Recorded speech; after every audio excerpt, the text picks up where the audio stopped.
Welcome back to another Tera Plays Tera video.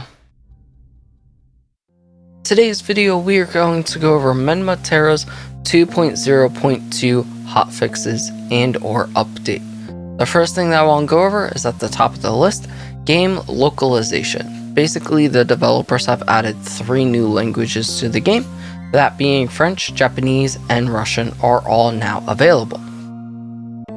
Next, let's get into some PvE dungeon changes. First off, we have Dreadspire. For floor 9, Darkon has a new achievement, this being kill 100 ghosts and you will receive the title Ghostbuster. For challenge 5 or floor 5, this is Cossack. His shield will no longer clear his debuffs. Now, overall, the Chandra Manai's Quill will be granted to those who complete 77 clears of Dreadspire. They've also increased the boss buff after the timer runs out. Basically, what this means is that once the timer runs out, these bosses, their buffs that they get, are going to be even more deadly. Next, we have AAHM and the Plexus Heart. These will both now be dropping intact blood shards.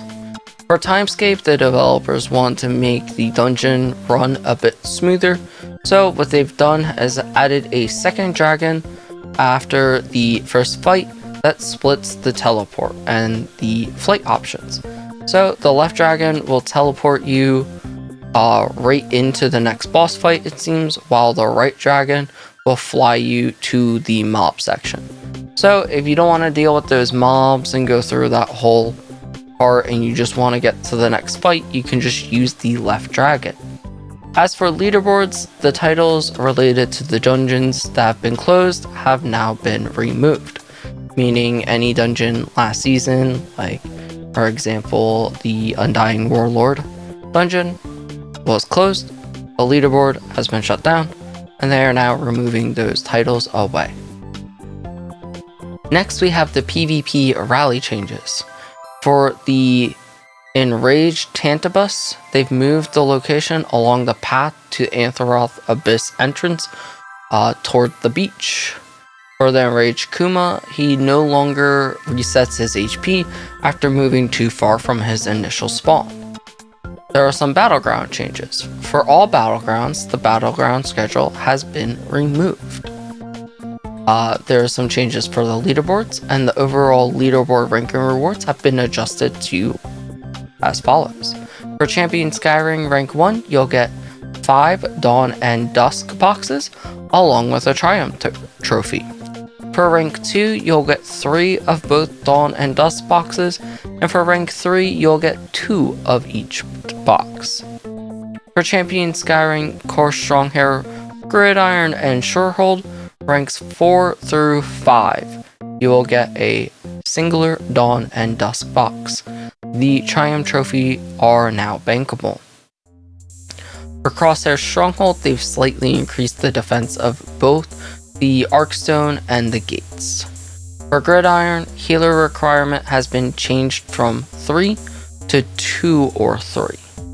For Shorehold, the HP of the Seashore Turtle Bam has been reduced by 40%. And some miscellaneous changes is that they've improved the amount of useful materials obtained from the champion spoils. They've increased the rate you get the materials from the champion spoils, and you can obtain champion spoils now from Champion Skyrim. Alright, the next segment we'll go over is some class changes. For Zerks, Fury Range, they've reduced your cooldown from 80 to 50 seconds.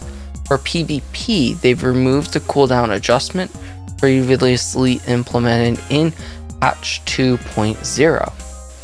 For Ninja, they've made the adjustment to Harmonious Burning Heart to improve reliability and reduce of ghosting during the 3rd Harmonious Burning Heart casted per Inner Harmony.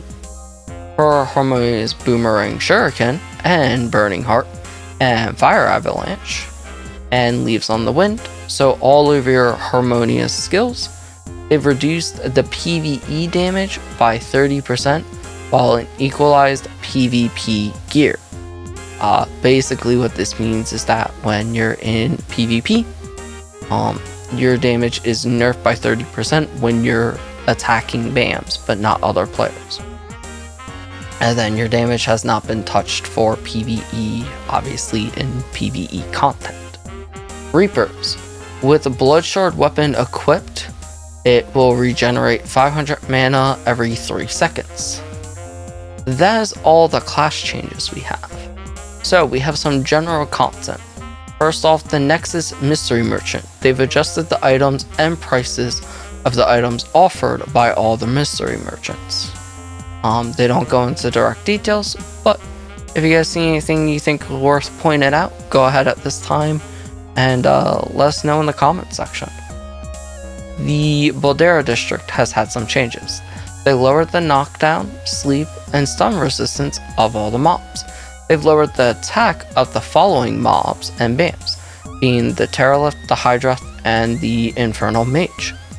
They've removed the regeneration buff from Wurku and the Infernal Mage. They've reduced the self buffs that Riku and the Infernal Mage can apply, those being Rage Explosion 6, my bad, and is down to Rage Explosion 3. Basically, they've reduced his power from 35 down to 20%. For Strong Will 6, they brought it down to Strong Will 2. That being the endurance was 35, is now 20%. They've reduced the self buff that the Elite Zalakri Warrior can apply. This used to be Range Explosion 8, and now it's Range Explosion 6. They've decreased the power from 45 down to 35%.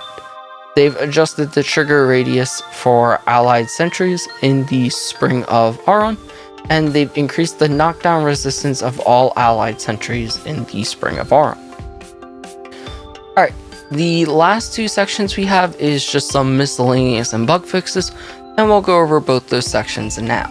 So they've adjusted the buy and sell prices of the bespoke Exodore gearboxes. The gearbox's 3 rolls can now be discarded or sold to a merchant for 5,000 gold. They've reduced the cooldown of pet food and pet figurine from 2 seconds to 0 seconds. Thank you.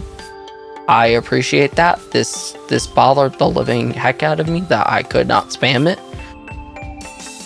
Believe it or not, those 2 seconds are really annoying when you have to like feed your dang little thing 8 times. So thank you, I appreciate that. I didn't even think of that. The Baldarian Specialty Merchant now sells Divine Infusions.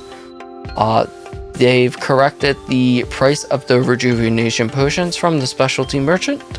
They fixed an issue where Gunner's Gleaming Respelden and Perfect Blood Shard boots had the incorrect item level.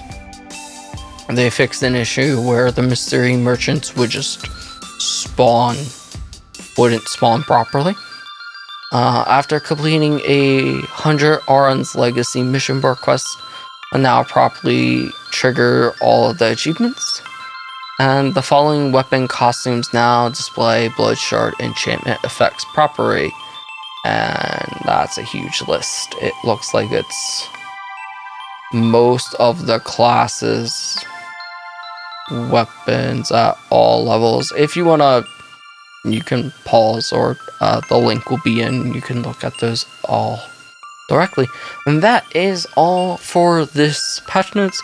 I do hope you guys fairly enjoyed. As always, I apologize they're out a bit later than I wanted to, but you know, they're out. Again, if you want to read anything directly, they'll be linked in the description below. If you have any questions, comments, go ahead and make them in the comment section.